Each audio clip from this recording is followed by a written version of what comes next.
महाभारत के युद्ध को जीतने के बाद इसे धर्म की विजय माना गया, लेकिन जीत के बावजूद भी धर्मराज युधिष्ठिर को अत्यंत दुख से गुजरना पड़ा था।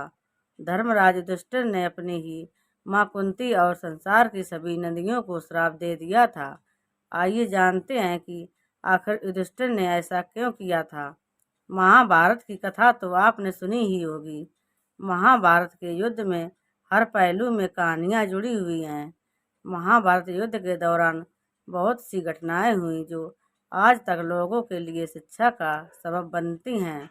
इस युद्ध के समाप्त होने के बाद युधिष्ठिर ने अपनी माता कुंती को एक श्राप दे दिया था, लेकिन प्रश्न यह है कि जो पांडव अपनी माता से इतना प्रेम करते थे, तो आखिर ऐसा क्या हुआ कि युधिष्ठिर को यह कदम उठाना पड़ा।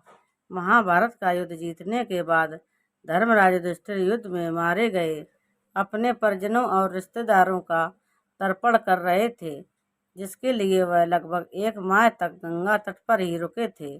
इस दौरान बहुत से ऋषि मुनि महात्मा युधिष्ठिर को सत्तावना देने आए, जिसमें देव ऋषि नारद का भी आना हुआ और उन्होंने युधिष्ठिर से पूछा कि क्या आप दुर्योधन को हराकर और धर्म की विजय पाकर प्रसन्न नहीं हैं। युधिष्ठिर ने नारद जी को प्रश्न का उत्तर देते हुए कहा कि इस युद्ध में मुझे जीत तो मिली, लेकिन साथ ही मुझे सबसे ज्यादा दुख इस बात का सता रहा है कि अपने लालच के कारण हमने अपनों को ही मार डाला है।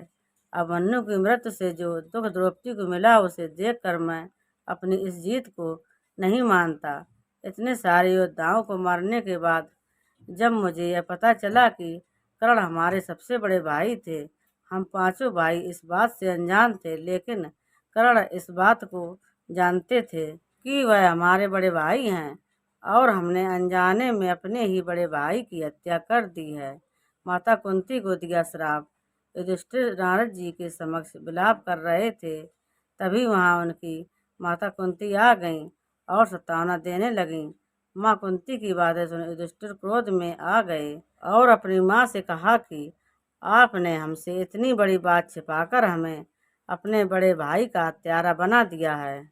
यह कहने के बाद युधिष्ठिर ने क्रोध में आकर अपनी माँ कुंती समेत पूरी नारी जात को श्राप देते हुए कहा कि मैं आज समस्त नारी जात को श्राप देता हूँ कि वे चाह कर भी कोई बात अपने हृदय में छिपाकर नहीं रख सकेंगी।